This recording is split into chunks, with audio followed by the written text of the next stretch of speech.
अस्सलाम वालेकुम, welcome to meal secret. आज की इस वीडियो में मैं आपके साथ शेयर करूंगी पिशावरी चिकन चर्सी कढ़ाई की बहुत ही यूनिक सी रेसिपी। ये बहुत ज़्यादा लाइट होती है क्योंकि इसमें सिर्फ 2 मसालों का इस्तेमाल करके हम बहुत ही बेहतरीन सी कढ़ाई बना सकते हैं। इसमें सिर्फ नमक और काली मिर्च का इस्तेमाल किया जाता है। इसके साथ ही इसमें ढेर सारे टमाटरों को इस्तेमाल किया जाता है। ये बहुत ज़बरदस्त बनती है। इसके टेस्ट का अंदाज़ा वो लोग लगा सकते हैं जिन्होंने इसको ट्राई किया हुआ है। आज की इस रेसिपी को एंड तक ज़रूर देखें और इसको ज़रूर ट्राई करें। ये बहुत ही यूनिक सी बनती है और बहुत मज़ेदार होती है। चलें तो आज की इस रेसिपी को हम शुरू करते हैं। अगर आप मील सीक्रेट पर नए हैं तो मेरे चैनल को सब्सक्राइब कर दें। चिकन चर्सी कढ़ाई बनाने के लिए यहाँ पर हमने लोहे की कढ़ाई ली है क्योंकि हम इसको बिल्कुल ढाबा स्टाइल में तैयार करेंगे। अगर आपके पास ये अवेलेबल नहीं है तो घर में मौजूद कोई भी भारी सी कढ़ाई आप इस्तेमाल कर सकते हैं। इसके अंदर हम सबसे पहले डालेंगे 1 कप घी का। यहाँ पर आप ऑयल भी इस्तेमाल कर सकते हैं लेकिन घी से कढ़ाई का टेस्ट जो है वो बहुत ज़्यादा बढ़ जाता है, तो इस वजह से हमने यहाँ पर घी को शामिल किया है। घी को अच्छे तरीके से हम गरम कर लेंगे। घी को गरम करने के बाद अब इसके अंदर हम चिकन को ऐड करेंगे। यहाँ पर हमने 1 केजी चिकन लिया है। आप अपनी ज़रूरत के मुताबिक इसको कम या ज़्यादा कर सकते हैं। चिकन को हमने सिरका और नमक के पानी के अंदर भिगोकर अच्छे तरीके से वॉश किया है।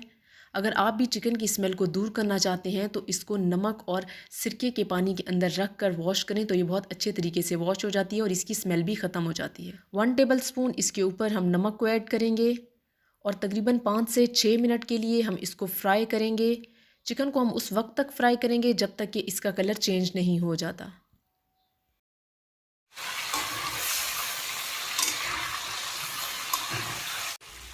इस कढ़ाई की सबसे ख़ास बात यह है कि इसमें ढेर सारे टमाटरों का इस्तेमाल होता है और बहुत ज़्यादा स्पाइसेस का इस्तेमाल बिल्कुल नहीं होता। जो लोग लाइट कढ़ाई पसंद करते हैं और बिल्कुल झटपट से ढाबा स्टाइल कढ़ाई घर में तैयार करना चाहते हैं तो वो इस रेसिपी को ज़रूर ट्राई करें। आप एक दफ़ा ये रेसिपी ट्राई करेंगे तो आपको मज़ा आ जाएगा।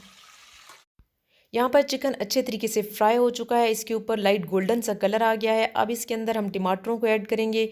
1 केजी चिकन के अंदर तकरीबन हाफ़ केजी हम टमाटरों को ऐड करेंगे। जितने ज़्यादा आप इसमें टमाटर डालेंगे आपकी जो कढ़ाई है वो उतनी ही मज़ेदार बनेगी। टमाटर डालने के बाद अब इसके अंदर तकरीबन 1.5 टेबल स्पून हम लहसुन अदरक की पेस्ट को शामिल करेंगे और इसके साथ ही इसके अंदर हम थोड़ा सा पानी डालेंगे और इस कढ़ाई को कवर करके हम 5 से 6 मिनट के लिए रख देंगे ताकि टमाटर अच्छे तरीके से गल जाएं। 5 से 6 मिनट के बाद हम कवर को हटाएंगे। यहाँ पर हमारे टमाटर जो हैं वो बिल्कुल सॉफ्ट हो चुके हैं। इसके जो छिलका है उसको हम रिमूव कर देंगे और अब हम टमाटरों को अच्छी तरह भून लेंगे।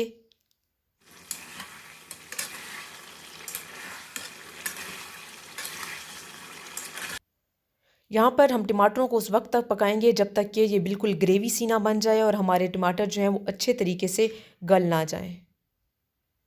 यहाँ पर टमाटर अच्छे तरीके से गल चुके हैं और बिल्कुल ग्रेवी सी बन चुकी है। अब इसके ऊपर 1 टीस्पून हम काली मिर्च को ऐड करेंगे।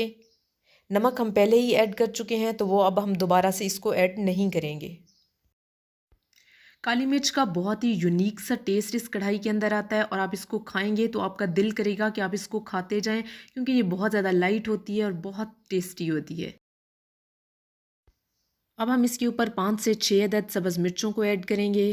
सब्ज़ मिर्चों से बहुत ही ज़बरदस्त सा टेस्ट आता है। अब हम इसके ऊपर 2 से 3 अदद दरदरी सी काली मिर्चों को दोबारा से ऐड करेंगे और इसके साथ ही इसके ऊपर डालेंगे हम सब्ज़ धनिया को। बारीक चॉप की हुई अदरक को भी इसके ऊपर हम शामिल कर देंगे और ज़बरदस्त सी यूनिक सी हमारी कढ़ाई जो है वो बिल्कुल तैयार हो चुकी है। आप भी इस रेसिपी को ज़रूर ट्राई करें। ये बहुत ही ज़बरदस्त बनती है, लाइट सी होती है। बच्चे बड़े सब इसको बहुत ज़्यादा पसंद करते हैं और बहुत ज़्यादा इंग्रेडिएंट्स का इस्तेमाल भी इसमें नहीं होता तो ये झटपट से तैयार हो जाती है। ज़बरदस्त सी इस कढ़ाई को आप नान के साथ इंजॉय करें, रोटी के साथ खाएं, जो भी चीज़ आप पसंद करते हैं उसके साथ आप इंजॉय करें। एक दफ़ा इस रेसिपी को ट्राई करेंगे तो आपका बार बार बनाने का दिल करेगा। वीडियो को एंड तक देखने का बहुत शुक्रिया।